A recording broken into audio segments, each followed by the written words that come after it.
तूफान ने सोखी हवा की नमी, पारा 42.8 पर पहुंचा। 14 तक रहेगा तेज गर्मी का दौर।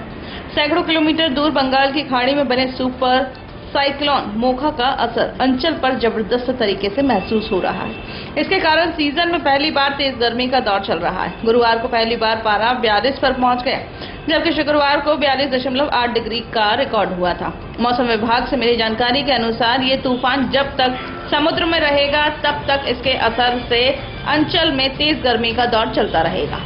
इस लिहाज से कम 14 मई तक राहत की संभावना कम है। उसके बाद भी कम से कम 5 दिन तापमान 40 डिग्री के ऊपर ही बने रहने की संभावना है। वातावरण में नमी की अत्यंत कमी होने से सुबह से ही समय भी अर्धार्थ का स्तर महज 20% दर्ज हुआ है, जबकि आमतौर पर ये 35 से 40% रहता है। शाम को आर्द्रता और गिरकर 11% रह जाती है। कम होने से बादल नहीं बनते हैं, इससे तेज धूप पड़ती है और धरती की सतह ज्यादा गर्म हो जाती है। इसके संपर्क में आने वाली हवा भी तेज से गर्म हो जाती है।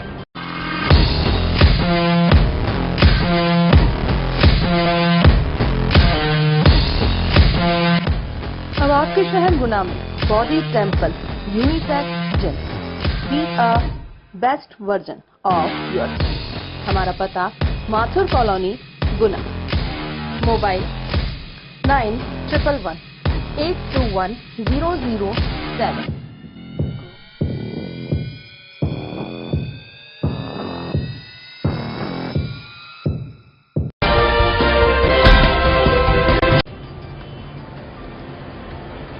वरिष्ठ पत्रकार और दैनिक जागरण के पूर्व संपादक राकेश शर्मा ने पत्रकारों के आह्वान करते हुए कहा है कि हमें विदेशी षड्यंत्रों से सावधान रहना चाहिए। यही बात अपनी लेखनी के माध्यम से भी समाज को बताना चाहिए, ताकि देश और समाज सुरक्षित रहे। महर्षि नारद जी के पत्रकार थे, उनके जीवन से हमें बहुत कुछ सीखने को मिलता है। श्री शर्मा देवऋषि नारद जयंती के अवसर पर शनिवार को होटल प्रेम श्री में आयोजित पत्रकार सम्मान समारोह एवं विचार प्रवाह के मुख्य वक्ता के रूप में संबोधित कर रहे। शर्मा को मीडिया कर्मियों ने ध्यान से सुना। सम्मान समारोह का आयोजन स्वर्गीय श्री नाथूलाल मंत्री जन कल्याण न्यास गुना ने आयोजित किया था। कार्यक्रम की अध्यक्षता न्यास के सचिव अनिल श्रीवास्तव ने की। विशिष्ट अतिथि के रूप में प्रोफेसर सतीश चतुर्वेदी मंच पर मौजूद रहे। इस अवसर पर बड़ी संख्या में जिले भर से प्रिंट एवं इलेक्ट्रॉनिक मीडिया कर्मी मौजूद थे। सभी पत्रकारों का अतिथियों के द्वारा सम्मान किया गया।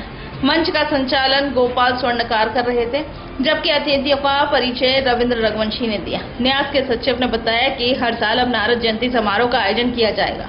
कार्यक्रम का आरंभ सरस्वती शिशु मंदिर के भैया बहनों ने सरस्वती वंदना के साथ किया। विचार प्रवाह को संबोधित करते हुए वरिष्ठ पत्रकार शर्मा ने नारद जी के जीवन पर, चरित्र पर विस्तार से प्रकाश डाला। इस दौरान उन्होंने कई उदाहरण देते हुए समझाया कि किस तरह हम नारद जी के जीवन चरित्र से सीख लेते हुए एक आदर्श समाज और मजबूत राष्ट्र का निर्माण कर सकते हैं। उनके उदाहरणों से सामाजिक, धार्मिक और वैज्ञानिक तत्व शामिल थे। लगभग 45 मिनट के दौरान उन्होंने पत्रकारों से कहा कि हमारी एक विचारधारा हो सकती है, पर विरोधी से भी हमारे संबंध अच्छे होने चाहिए। महर्षि नारद जी के संबंध में संपूर्ण ब्रह्मांड में थे। एक पत्रकार के रिश्ते भी व्यापक होने चाहिए। ऐसा ही जो पत्रकार ठहर गया वह आगे ही नहीं बढ़ सकता, इसलिए मीडिया कर्मी को गतिमान रहना जरूरी है। अपने उद्बोधन में राकेश शर्मा ने पत्रकारों से उपयोगी टिप्स भी दिए, जिनका उपयोग करने से लेखनी की धार तेज की जा सकती है। जिले में पदस्थ एक प्रधान आरक्षक द्वारा गंभीर लापरवाही का मामला सामने आया है। आरक्षक ने कोर्ट के साथ ही धोखा कर दिया। उन्होंने कोर्ट में आरोपी की जगह उसके भाई को पेश कर दिया, यानी गलत आरोपी को उन्होंने कोर्ट में उपस्थित करा दिया। उन्होंने आरोपी के दस्तावेज न देखते हुए किसी दूसरे को ही आरोपी बनाकर पेश कर दिया। न्यायिक मजिस्ट्रेट के पत्र के बाद हुई विभागीय जांच पर से प्रधान आरक्षक के खिलाफ मामला दर्ज कर लिया गया। कैंट थाने में FIR के मुताबिक न्यायिक मजिस्ट्रेट प्रथम श्रेणी में अभिजीत सिंह बास्कले ने 6 मई को कैंट थाने को पत्र लिखा था। उस पत्र में उन्होंने लिखा था कि इस न्यायालय में प्रकरण RCT 764/2018 शासन पुलिस कैंट विरुद्ध अब्दुल कयूम आदि में आवश्यक कार्यवाही के संबंध में उपरोक्त विषय में आपकी ओर से लिखा जाता है। प्रकरण RCT 764/2018 शासन पुलिस कैंट विरुद्ध अब्दुल कयूम आदि में प्रकरण में विवेचक द्वारा उपेक्षा बरतते हुए अभियुक्त अब्दुल साजिद उर्फ शानू के स्थान पर उसके भाई अब्दुल शहीद को अभियुक्त के रूप में उपस्थित किया गया। न्यायालय द्वारा प्रकरण में अभियुक्त की गलत उपस्थिति के संबंध में पुलिस अधीक्षक गुना को पत्र लिखा गया, जिसके पश्चात पुलिस अधीक्षक द्वारा उक्त संबंध में जांच कर प्रतिवेदन न्यायालय में प्रस्तुत किया गया। इसमें यह पाया गया कि प्रकरण में अभियुक्त अब्दुल साजिद उर्फ शानू की पहचान के संबंध में कोई भी दस्तावेज नहीं मांगे गए। अभियुक्त साजिद के स्थान पर अब्दुल शाहिद उपस्थित हुआ है, जिससे यह दर्शित है कि प्रकरण में विवेचक द्वारा घोर लापरवाही बरती गई है। अभियुक्त अब्दुल शाहिद एवं प्रकरण में विवेचक प्रधान आरक्षक नत्थालाल के विरुद्ध आपराधिक प्रकरण पंजीबद्ध किया गया।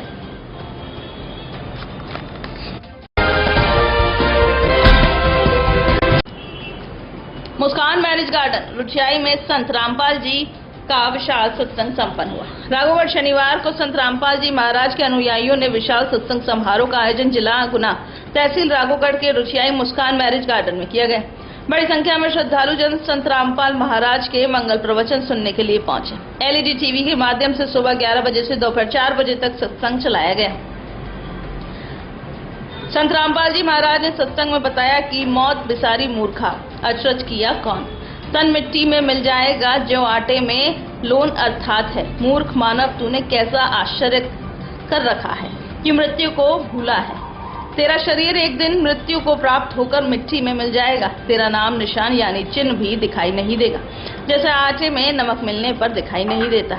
यदि मृत्यु याद है तो मानव कभी पाप व गफलत नहीं कर सकता। सत्संग में उपस्थित सेवादार सीताराम दास ने मीडिया को बताया कि संत रामपाल महाराज का उद्देश्य है कि जैसे कि बच्चे भी आजकल तंबाकू, जर्दा, दारू, अंडा, मांस का सेवन करने लगे हैं, उनके माता पिता को पहले से ही करते हैं तो उन बच्चों की सही पढ़ाई भी नहीं हो पाती, पैसे पूरे उनमें खर्च कर देते हैं। संत रामपाल महाराज ने ये बीड़ा उठाया है कि नया भारत, स्वच्छ भारत तैयार कर रहे हैं और समाज में दहेज रूपी रावण को जड़ से खत्म कर रहे हैं।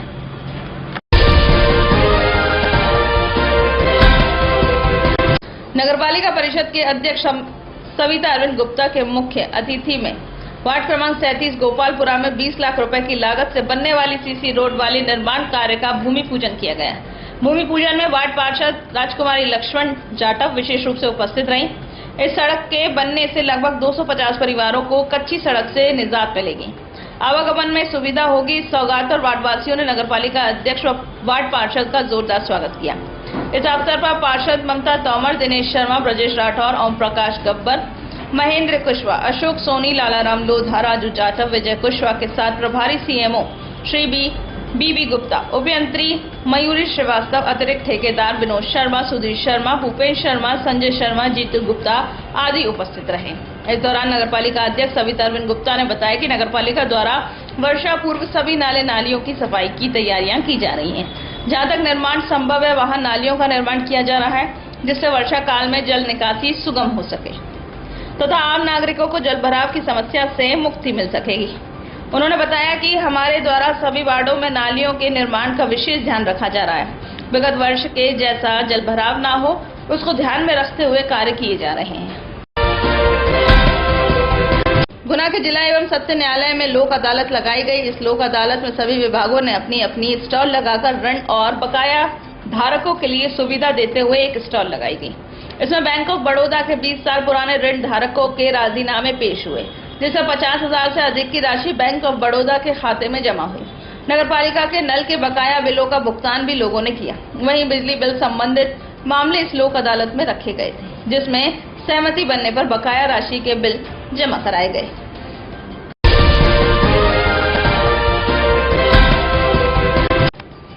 आखिर वह दिन आ ही गया जिसका कांग्रेस को कम से कम 3 साल से इंतजार था। कर्नाटक में कांग्रेस की विराट विजय हुई। इस विजय का तो उन्हें अनुमान नहीं था, पर कर्नाटक की जनता ने बीजेपी के दावों को नकारते हुए कांग्रेस पर एक बार फिर विश्वास किया है।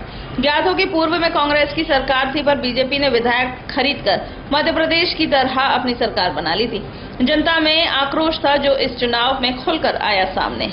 प्रचंड बहुमत के साथ सत्ता में वापस आई कांग्रेस। मध्य प्रदेश में भी चुनाव होने वाली परिस्थितियों की समानता वाले प्रदेश में अब बीजेपी अपने आप को सुरक्षित नहीं मान सकती। न ही केंद्रीय मंत्री ज्योतिरादित्य सिंधिया इसको हल्के में ले सकते हैं, क्योंकि सबसे ज्यादा यदि किसी का भविष्य दांव पर लगा है तो वह ज्योतिरादित्य सिंधिया का, उनके समर्थक मंत्रियों और भाजपा के नेताओं का। यदि उन्हें वापस आना है तो धरातल पर देखना हुआ कि ब्यूरोक्रेसी उनकी योजनाओं को वास्तव में क्रियान्वित कर भी रहे हैं। ये सब योजनाएं हवा हवाई हैं।